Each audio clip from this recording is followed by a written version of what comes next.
I'd like to tell you about the strangest secret in the world. Not long ago, Albert Schweitzer, the great doctor and Nobel Prize winner, was being interviewed in London, and a reporter asked him, "Doctor, what's wrong with men today?" The great doctor was silent a moment, and then he said, "Men simply don't think." And it's about this that I want to talk with you. We live today in a golden age. This is an era that man has looked forward, dreamed of, and worked toward for thousands of years. But since it's here, we pretty well take it for granted. We in America are particularly fortunate to live in the richest land that ever existed on the face of the earth, a land of abundant opportunity for everyone. But do you know what happens? Let's take 100 men who start even at the age of 25. Do you have any idea what will happen to those men by the time they're 65? These 100 men who all start even at the age of 25 believe they're going to be successful. If you asked any one of these men if he wanted to be a success, he'd tell you that he did. And you'd notice that he was eager toward life, that there was a certain sparkle to his eye, an erectness to his carriage, and life seemed like a pretty interesting adventure to him. But by the time they're 65, 1 will be rich, 4 will be financially independent, 5 will still be working, 54 will be broke. Now think a moment. Out of the 100, only 5 make the grade. Why do so many fail? What has happened to the sparkle that was there when they were 25? What's become of the dreams, the hopes, the plans? And why is there such a large disparity between what these men intended to do and what they actually accomplished? When we say about 5% achieve success, we have to define success. And here's the definition. Success is the progressive realization of a worthy ideal. If a man is working toward a predetermined goal and knows where he's going, that man is a success. If he's not doing that, he's a failure. Success is the progressive realization of a worthy ideal. Rollo May, the distinguished psychiatrist, wrote a wonderful book called Man's Search for Himself. And in this book he says, "The opposite of courage in our society is not cowardice, it is conformity." And there you have the trouble today. It's conformity. People acting like everyone else, without knowing why, without knowing where they're going. Now think of it. In America right now, there are over 14 million people 65 years of age and over, and about 13 million of these 14 million are broke. They're dependent on someone else for life's necessities. Now, we learn to read by the time we're 7. We learn to make a living by the time we're 25.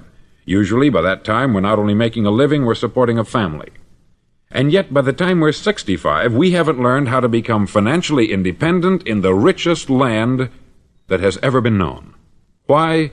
We conform. And the trouble is that we're acting like the wrong percentage group, the 95% who don't succeed. Now, why do these people conform? Well, they don't know, really. These people believe that their lives are shaped by circumstances, by things that happen to them, by exterior forces. They're outer-directed people. A survey was made one time that covered a lot of men, working men, and these men were asked this question: why do you work? Why do you get up in the morning? 19 out of 20 had no idea. If you ask them, they'll say, everyone goes to work in the morning. And that's the reason they do it, because everyone else is doing it. Now let's get back to our definition of success. Who succeeds? The only man who succeeds is the man who is progressively realizing a worthy ideal. He's the man who says, I'm going to become this, and then begins to work toward that goal. I'll tell you who the successful people are. A success is the school teacher who's teaching school because that's what she wanted to do. The success is the woman who's a wife and mother because she wanted to become a wife and mother and is doing a good job of it. The success is the man who runs the corner gas station because that's what he wanted to do. The success is the successful salesman who wants to become a top-notch salesman and grow and build with his organization. A success is anyone who is doing deliberately a predetermined job because that's what he decided to do deliberately. But only 1 out of 20 does that. That's why today there isn't really any competition, unless we make it for ourselves. Instead of competing, all we have to do is create. Now, for 20 years, I looked for the key which would determine what would happen to a human being. Was there a key I wanted to know which would make the future a promise that we could foretell to a large extent? Was there a key that would guarantee a person's becoming successful if he only knew about it and knew how to use it? Well, there is such a key, and I've found it. Have you ever wondered why so many men work so hard and honestly without ever achieving anything in particular, and others don't seem to work hard and yet seem to get everything? They have the magic touch. You've heard them say that about someone. Everything he touches turns to gold. And have you ever noticed that a man who becomes successful tends to continue to become successful, and on the other hand, have you noticed how a man who is a failure tends to continue to fail? It's because of goals. Some of us have them, some don't. People with goals succeed because they know where they're going. Now think of a ship leaving a harbor, and think of it with the complete voyage mapped out and planned. The captain and crew know exactly where it's going and how long it will take. It has a definite goal. 9,999 times out of 10,000 it will get to where it started out to get. Now let's take another ship, just like the first, only let's not put a crew on it, or a captain at the helm. Let's give it no aiming point, no goal, no destination. We just start the engines and let it go. I think you'll agree with me that if it gets out of the harbor at all, it will either sink or wind up on some deserted beach a derelict. It can't go any place because it has no destination and no guidance. It's the same with a human being. Take the salesman, for example. There is no other person in the world today with the future of a good salesman. Selling is the world's highest paid profession, if we're good at it and if we know where we're going. Every company needs top-notch salesmen, and they reward those men. The sky is the limit for them. But how many can you find? Someone once said, "The human race is fixed, not to prevent the strong from winning, but to prevent the weak from losing." The American economy today can be likened to a convoy in time of war. The entire economy is slowed down to protect its weakest link, just as the convoy had to go at the speed that would permit its slowest vessel to remain in formation. That's why it's so easy to make a living today. It takes no particular brains or talent to make a living and support a family today. So we have a plateau of so-called security, if that's what a person's looking for. But we do have to decide how high above this plateau we want to aim for. Now let's get back to the strangest secret in the world, the story that I wanted to tell you today. Why do men with goals succeed in life, and men without them fail? Well, let me tell you something which, if you really understand it, will alter your life immediately. If you understand completely what I'm going to tell you from this moment on, your life will never be the same again. You'll suddenly find that good luck just seems to be attracted to you. The things you want just seem to fall in line. And from now on, you won't have the problems, the worries, the gnawing lump of anxiety that perhaps you've experienced before. Doubt, fear, well, they'll be things of the past. Here's the key to success, and the key to failure. We become what we think about. Now let me say that again. We become what we think about. Throughout all history, the great wise men and teachers, philosophers and prophets have disagreed with one another on many different things. It is only on this one point that they are in complete and unanimous agreement. Listen to what Marcus Aurelius, the great Roman emperor, said. He said, "A man's life is what his thoughts make of it." Disraeli said this, "Everything comes if a man will only wait. I have brought myself by long meditation to the conviction that a human being with a settled purpose must accomplish it, and that nothing can resist a will that will stake even existence for its fulfillment." Ralph Waldo Emerson said this, "A man is what he thinks about all day long." William James said, "The greatest discovery of my generation is that human beings can alter their lives by altering their attitudes of mind." And he also said, "We need only in cold blood act as if the thing in question were real, and it will become infallibly real by growing into such a connection with our life that it will become real. It will become so knit with habit and emotion that our interest in it will be those which characterize belief." He also said this, "If you only care enough for a result, you will almost certainly attain it. If you wish to be rich, you will be rich. If you wish to be learned, you will be learned. If you wish to be good, you will be good. Only you must then really wish these things, and wish them exclusively, and not wish at the same time 100 other incompatible things just as strongly." In the Bible you read, in Mark 9:23, "If thou canst believe, all things are possible to him that believeth." Dr. Norman Vincent Peale said this, "This is one of the greatest laws in the universe. Fervently do I wish I had discovered it as a very young man. It dawned upon me much later in life, and I've found it to be one of the greatest, if not my greatest discovery, outside of my relationship to God. And the great law, briefly and simply stated, is that if you think in negative terms, you'll get negative results. If you think in positive terms, you will achieve positive results. That is the simple fact which is at the basis of an astonishing law of prosperity and success. In 3 words, believe and succeed. William Shakespeare put it this way: "Our doubts are traitors, and make us lose the good we oft might win, by fearing to attempt." George Bernard Shaw said, "People are always blaming their circumstances for what they are. I don't believe in circumstances. The people who get on in this world are the people who get up and look for the circumstances they want, and if they can't find them, make them." Well, it's pretty apparent, isn't it? And every person who discovered this for a while believed that he was the first one to work it out. We become what we think about. Now, it stands to reason that a person who's thinking about a concrete and worthwhile goal is going to reach it, because that's what he's thinking about. And we become what we think about. Conversely, the man who has no goal, who doesn't know where he's going, and whose thoughts must therefore be thoughts of confusion and anxiety and fear and worry, becomes what he thinks about. His life becomes one of frustration, fear, anxiety, and worry. And if he thinks about nothing, he becomes nothing. Now, how does it work? Why do we become what we think about? Well, I'll tell you how it works as far as we know. Now, to do this, I want to tell you about a situation that parallels the human mind. Suppose a farmer has some land, and it's good, fertile land. Now, the land gives the farmer a choice. He may plant in that land whatever he chooses. The land doesn't care. It's up to the farmer to make the decision. Now, remember, we're comparing the human mind with the land, because the mind, like the land, doesn't care what you plant in it. It will return what you plant, but it doesn't care what you plant. Now, let's say that the farmer has 2 seeds in his hand. One is a seed of corn, the other is nightshade, a deadly poison. He digs 2 little holes in the earth, and he plants both seeds, one corn, the other nightshade. He covers up the holes, waters, and takes care of the land, and what will happen? Invariably, the land will return what is planted. As it's written in the Bible, "As ye sow, so shall ye reap." Remember, the land doesn't care. It will return poison in just as wonderful abundance as it will corn. So up come the 2 plants, one corn, one poison.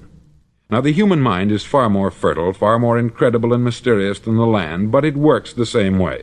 It doesn't care what we plant. Success, failure. A concrete, worthwhile goal, or confusion, misunderstanding, fear, anxiety, and so on. But what we plant, it will return to us. You see, the human mind is the last great unexplored continent on the earth. It contains riches beyond our wildest dreams. It will return anything we want to plant. Now, you might say, well, if that's true, why don't people use their minds more? Well, I think they've figured out an answer to that, too. Our mind comes as standard equipment at birth. It's free, and things that are given to us for nothing we place little value on. Things that we pay money for, we value. The paradox is that exactly the reverse is true. Everything that's really worthwhile in life came to us free. Our mind, our soul, our body, our hopes, our dreams, our ambitions, our intelligence, our love of family and children and friends. All these priceless possessions are free, but the things that cost us money are actually very cheap and can be replaced at any time. A good man can be completely wiped out and make another fortune. He can do that several times. Even if our home burns down, we can rebuild it, but the things we got for nothing, we can never replace. The human mind isn't used merely because we take it for granted. Familiarity breeds contempt. It can do any kind of job we assign to it, but generally speaking, we use it for little jobs instead of big important ones. Universities have proved that most of us are operating on about 10% of our abilities. Decide now, what is it you want? Plant your goal in your mind. It's the most important decision you'll ever make in your entire life. Do you want to be an outstanding salesman, a better worker at your particular job? Do you want to go places in your company, in your community? All you've got to do is plant that seed in your mind. Care for it. Work steadily toward your goal, and it will become a reality. It not only will, there's no way that it cannot. You see, that is a law, like the laws of Sir Isaac Newton, the laws of gravity. If you get on top of a building and jump off, you'll always go down. You'll never go up. And it's the same with all the other laws of nature. They always work. They're inflexible. Think about your goal in a relaxed, positive way. Picture yourself in your mind's eye as having already achieved this goal. See yourself doing the things you will be doing when you've reached your goal. Ours has been called the phenobarbital age, the age of ulcers and nervous breakdowns. At a time when medical research has raised us to a new plateau of good health and longevity, far too many of us worry ourselves into an early grave trying to cope with things in our own little personal ways, without learning a few great laws that will take care of everything for us. These things we bring on ourselves through our habitual way of thinking. Every one of us is the sum total of his own thoughts. He is where he is because that is exactly where he really wants to be, whether he'll admit that or not. Each of us must live off the fruit of his thoughts in the future, because what you think today and tomorrow, next month and next year, will mold your life and determine your future. You're guided by your mind. I remember one time I was driving through Arizona and I saw one of those giant earth-moving machines roaring along the road at about 35 miles an hour with what looked like 20 tons of dirt in it, a tremendous, incredible machine, and there was a little man perched way up on top with the wheel in his hands guiding it. And as I drove along, I was struck by the similarity of that machine to the human mind. Just suppose you're sitting at the controls of such a vast source of energy. Are you going to sit back and fold your arms and let it run itself into a ditch? Or are you going to keep both hands firmly on the wheel and control and direct this power to a specific, worthwhile purpose? It's up to you. You're in the driver's seat. You see, the very law that gives us success is a two-edged sword. We must control our thinking. The same rule that can lead a man to a life of success, wealth, happiness, and all the things he's ever dreamed of for himself and his family, that very same law can lead him into the gutter. It's all in how he uses it, for good or for bad. This is the strangest secret in the world. Now, why do I say it's strange, and why do I call it a secret? Actually, it isn't a secret at all. It was first promulgated by some of the earliest wise men, and it appears again and again throughout the Bible. But very few people have learned it, understand it. That's why it's strange, and why, for some equally strange reason, it virtually remains a secret. I believe that you could go out and walk down the main street of your town and ask one man after another what the secret of success is, and you probably wouldn't run into one man in a month who could tell you. Now, this information is enormously valuable to us, if we really understand it and apply it. It's valuable to us not only for our own lives, but the lives of those around us, our family, employees, associates, and friends. Life should be an exciting adventure. It should never be a bore. A man should live fully, be alive. He should be glad to get out of bed in the morning. He should be doing a job he likes to do because he does it well. One time I heard Grove Patterson make a speech, the editor-in-chief of the Toledo Daily Blade, and as he concluded his speech, he said something that I've never forgotten. He said something like this: "My years in the newspaper business have convinced me of several things, among them that people are basically good, and that we came from someplace, and we're going someplace.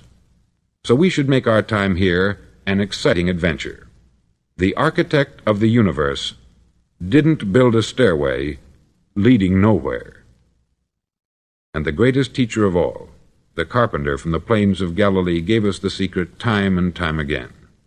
As ye believe, so shall it be done unto you. I've explained the strangest secret in the world and how it works.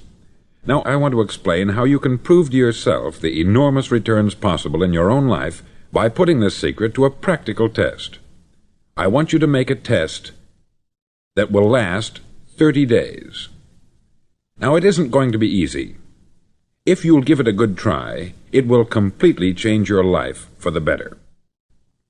Back in the 17th century, Sir Isaac Newton, the English mathematician and natural philosopher, gave us some natural laws of physics which apply as much to human beings as they do to the movement of bodies in the universe. Now, one of these laws is that for every action, there is an equal and opposite reaction. Simply stated, as it applies to you and me, it means we can achieve nothing without paying the price. The results of your 30-day experiment will be in direct proportion to the effort you put forth. To be a doctor, you must pay the price of long years of difficult study. To be successful in selling, and remember that each of us succeeds to the extent of his ability to sell, selling our families on our ideas, selling education in schools, selling our children on the advantages of living the good and honest life, selling our associates and employees on the importance of being exceptional people, to, of course, the profession of selling itself. But to be successful in selling our way to the good life, we must be willing to pay the price. Now, what is that price? Well, it's many things. First, it's understanding emotionally, as well as intellectually, that we literally become what we think about, that we must control our thoughts if we're to control our lives. It's understanding fully that, as ye sow, so shall ye reap. Secondly, it's cutting away all the fetters from the mind and permitting it to soar as it was divinely designed to do. It's the realization that your limitations are self-imposed, and that the opportunities for you today are enormous beyond belief.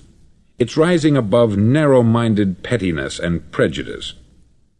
Thirdly, to use all your courage to force yourself to think positively on your own problem, to set a definite and clearly defined goal for yourself, to let your marvelous mind think about your goal from all possible angles, to let your imagination speculate freely upon many different possible solutions, to refuse to believe there are any circumstances sufficiently strong to defeat you in the accomplishment of your purpose, to act promptly and decisively when your course is clear, and to keep constantly aware of the fact that you are, at this moment, standing in the middle of your own acre of diamonds, as Russell Conwell used to point out. Fourth, save at least 10% of what you earn. It's also remembering that no matter what your present job, it has enormous possibilities if you're willing to pay the price. Now let's just go over the important points in the price each of us must pay to achieve the wonderful life that can be ours. It is, of course, worth any price. 1. You will become what you think about. 2. Remember the word imagination. Let your mind soar. 3. Courage. Concentrate on your goal every day. 4. Save 10% of what you earn. And action. Ideas are worthless unless we act on them. Now I'll try to outline the 30-day test I want you to make. Now keep in mind that you have nothing to lose by making this test, and everything you could possibly want to gain. There are two things that may be said of everyone. Each of us wants something, and each of us is afraid of something. I want you to write on a card what it is you want more than anything else. It may be more money. Perhaps you'd like to double your income or make a specific amount of money. It may be a beautiful home. It may be success at your job. It may be a particular position in life. It could be a more harmonious family. Each of us wants something. Write down on your card specifically what it is that you want. Make sure it's a single goal and clearly defined. You needn't show it to anyone, but carry it with you so that you can look at it several times a day. Think about it in a cheerful, relaxed, positive way each morning when you get up, and immediately you have something to work for, something to get out of bed for, something to live for. Look at it every chance you get during the day and just before going to bed at night. As you look at it, remember that you must become what you think about, and since you're thinking about your goal, you realize that soon it will be yours. In fact, it's yours really the moment you write it down and begin to think about it. Look at the abundance all around you as you go about your daily business. You have as much right to this abundance as any other living creature. It's yours for the asking. Now we come to the difficult part. Difficult because it means the formation of what is probably a brand new habit, and new habits are not easily formed. Once formed, however, it'll follow you for the rest of your life. Stop thinking about what it is you fear. Each time a fearful or negative thought comes into your consciousness, replace it with a mental picture of your positive and worthwhile goal. There will come times when you will feel like giving up. It's easier for a human being to think negatively than positively. That's why only 5% is successful. You must begin now to place yourself in that group. For 30 days you must take control of your mind. It will think only about what you permit it to think. Each day for this 30-day test, do more than you have to do. In addition to maintaining a cheerful, positive outlook, give of yourself more than you've ever done before. Do this knowing that your returns in life must be in direct proportion to what you give. The moment you decide on a goal to work toward, you're immediately a successful person. You're then in that rare and successful category of people who know where they're going. Out of every 100 people, you belong to the top 5. Don't concern yourself too much with how you're going to achieve your goal. Leave that completely to a power greater than yourself. All you have to do is know where you're going. The answers will come to you of their own accord. Remember these words from the Sermon on the Mount, and remember them well. Keep them constantly before you this month of your test. Ask, and it shall be given you. Seek, and ye shall find. Knock, and it shall be opened unto you. For every one that asketh receiveth, and he that seeketh findeth, and to him that knocketh it shall be opened. It's as marvelous and as simple as that. In fact, it's so simple that in our seemingly complicated world it's difficult for an adult to understand that all he needs is a purpose and faith. For 30 days, do your best. If you're a salesman, go at it as you've never done before, not in hectic fashion, but with the calm, cheerful assurance that time well spent will give you the abundance in return you deserve and want. No matter what your job, do it as you've never done it before for 30 days. And if you've kept your goal before you every day, you'll wonder and marvel at this new life you've found. Dorothea Brand, outstanding editor and writer, discovered it for herself and tells about it in her fine book, Wake Up and Live. Her entire philosophy is reduced to the words, act as though it were impossible to fail. She made her own test with sincerity and faith, and her entire life was changed to one of overwhelming success. Now you make your test for 30 full days. Don't start your test until you've made up your mind to stick with it. You see, by being persistent, you're demonstrating faith. Persistence is simply another word for faith. If you didn't have faith, you would never persist. If you should fail during your first 30 days, by that I mean suddenly find yourself overwhelmed by negative thoughts, you've got to start over again from that point and go 30 more days. Gradually your new habit will form until you find yourself one of that wonderful minority to whom virtually nothing is impossible. Don't forget the card. It's vitally important as you begin this new way of living. On one side of the card, write your goal, whatever it may be. On the other side, write the words we've quoted from the Sermon on the Mount. Ask, and it shall be given you. Seek, and ye shall find. Knock, and it shall be opened unto you. Nothing great was ever accomplished without inspiration. See that during these crucial first 30 days, your own inspiration is kept at a peak. Above all, don't worry. Worry brings fear, and fear is crippling. The only thing that can cause you to worry during your test is trying to do it all yourself.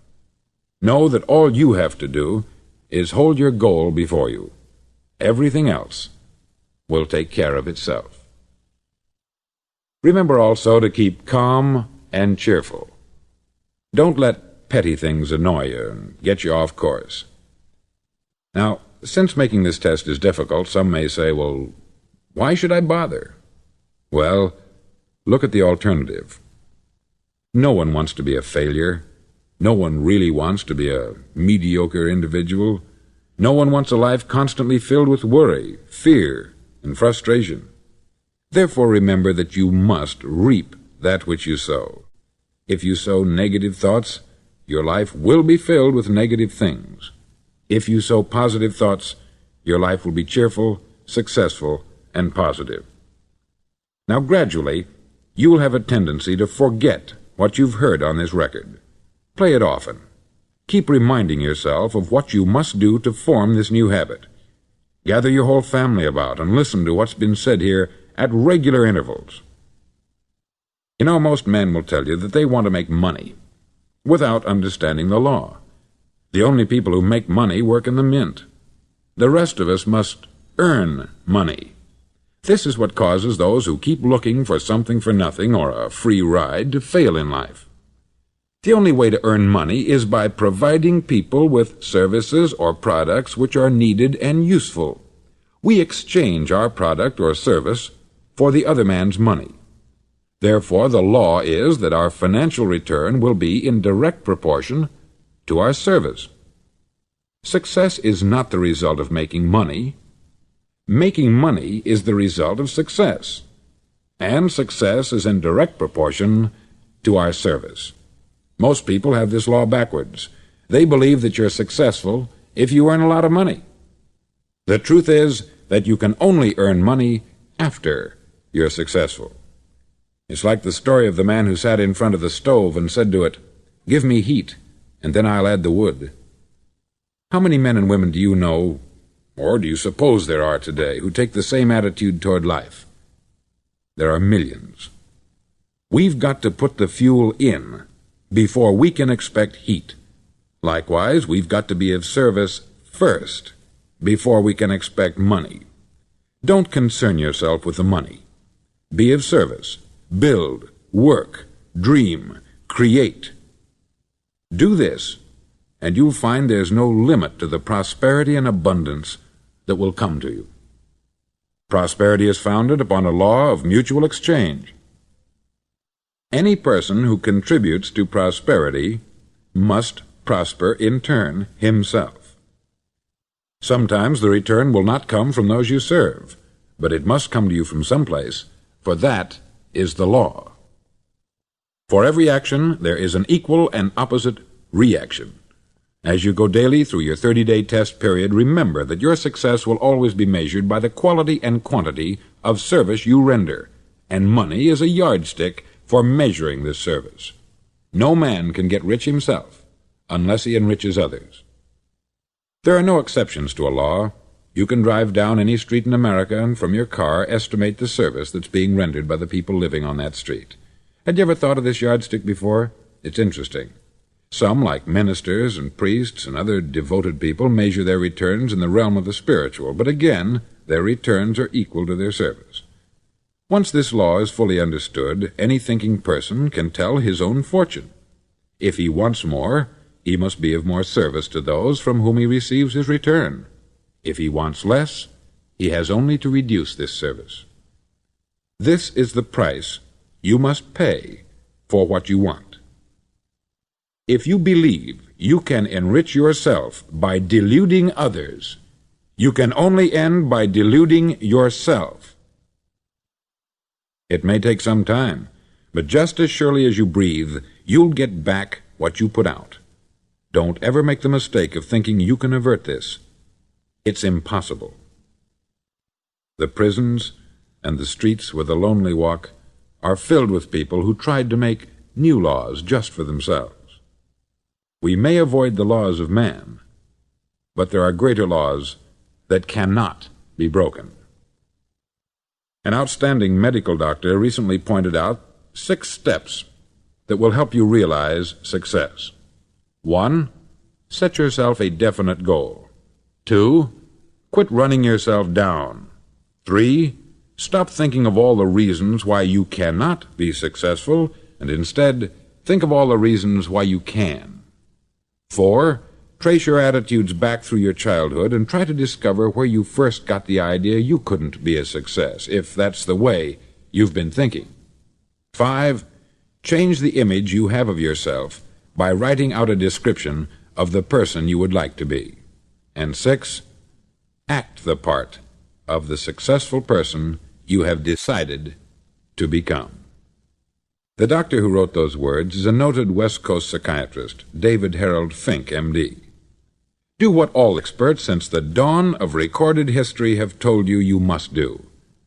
Pay the price by becoming the person you want to become. It's not nearly as difficult as living unsuccessfully. Make your 30-day test. Then repeat it. Then repeat it again. Each time it will become more a part of you until you'll wonder how you could ever have lived any other way. Live this new way, and the floodgates of abundance will open and pour over you more riches than you may have dreamed existed. Money? Yes, lots of it. But what's more important, you'll have peace. You'll be in that wonderful minority who lead calm, cheerful, successful lives. Start today. You have nothing to lose, but you have a life to win.